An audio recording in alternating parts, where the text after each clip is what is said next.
Welcome to Night Out App. In this lecture, we are going to discuss about the standard distribution functions.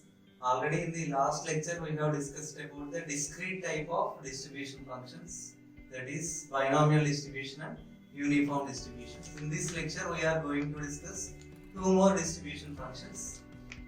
First, we are going to discuss about uniform distribution, then exponential distribution functions. So, coming to uniform distribution, a random variable is said to be uniformly distributed if the density function of that random variable is constant over an interval a and b. If the density function is constant over an interval, then the distribution function is called as uniformly distributed. So here I am taking interval from a to b. Over this interval, if the magnitude of this distribution is constant, and I am taking this constant value as k. So that is fx of x is fx of x value is k from a less than x less than b. So if we want to find this value of k, then we have to use the properties of density. That is, the area under density function is always equal to 1. By using that property, we can find the value of k. So that is the integration from minus infinity to infinity, fx of x dx is equal to 1. But here integration we have to consider only from a to b. Integration a to b, fx of x value is k, dx is equal to 1. So after integration we are getting the value of k as 1 by b minus a. That is 1 by upper limit minus lower limit a. So here the distribution function or the density function of uniform distribution is constant. That constant value is 1 by b minus a for a less than x less than b. And for remaining interval, that is x value less than a and for x values greater than b, the density function value is 0. From the density function, we can find the distribution function by integrating the density function from minus infinity to x. So here the integration we are carrying in 3 steps. If x value is less than a, the distribution function value is 0. If x value is in between these two limits a and b, that is a less than x less than b, we are getting the integration value as x minus a by b minus a. And finally, if x is greater than b, if x is after b, then we are getting fx of x is equal to 1. So here we are getting 3 cases for distribution function. So for getting distribution function, we have to integrate density function. But we are getting 3 cases because we can take the x value before a, after b, or in between a and b. So this x value we can take before a, or after b, or in between a and b. So we are getting 3 values for distribution. If x is less than a, so here the graphical representation of distribution function.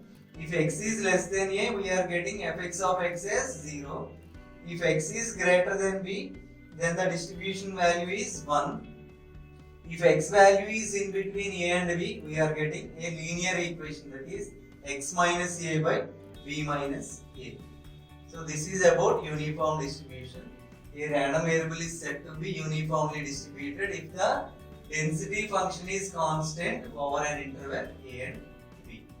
So we can solve some numerical problems by using the same concept. Next, coming to exponential distribution. A random variable capital X is said to be exponentially distributed if it is having the density function as 1 by b into e power minus of x minus a by b for x values greater than a is equal to 0 for x values less than a. So this is the graphical representation. If x is less than a, the density function value is 0. If x is greater than a, it is exponentially decreasing function. So here we are having minus symbol. So it is e power minus of x minus a by b. That is exponentially decreasing function. So similarly here also we can find the distribution function from density function by integrating the density function from minus infinity to x. So here also if x is less than a, we are getting distribution as 0. If x is greater than a, then we are getting distribution as 1 minus e power minus of x minus a by b. So this is the graphical representation, and these are the mathematical equations for density and distribution functions in case of exponential distribution function. Thank you very much. Welcome to NightOutApp. In this lecture, we are going to discuss about the standard distribution functions.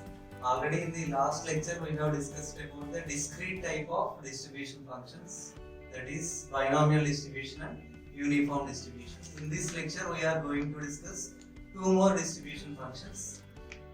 First, we are going to discuss about uniform distribution, then exponential distribution function. So, coming to uniform distribution, a random variable is said to be uniformly distributed if the density function of that random variable is constant over an interval a and b. If the density function is constant over an interval, then the distribution function is called as uniformly distributed. So here I am taking interval from a to b. Over this interval, if the magnitude of this distribution is constant, and I am taking this constant value as k. So that is fx of x value is k from a less than x less than b. So if we want to find this value of k, then we have to use the properties of density. That is, the area under density function is always equal to 1. By using that property, we can find the value of k. So that is the integration from minus infinity to infinity, fx of x dx is equal to 1. But here integration we have to consider only from a to b. Integration a to b, fx of x value is k, dx is equal to 1. So after integration we are getting the value of k as 1 by b minus a. That is 1 by upper limit minus lower limit a. So here the distribution function or the density function of uniform distribution is constant. That constant value is 1 by b minus a for a less than x less than b. And for remaining interval, that is x value less than a and for x values greater than b, the density function value is 0. From the density function, we can find the distribution function by integrating the density function from minus infinity to x. So here the integration we are carrying in 3 steps. If x value is less than a, the distribution function value is 0. If x value is in between these two limits a and b, that is a less than x less than b, we are getting the integration value as x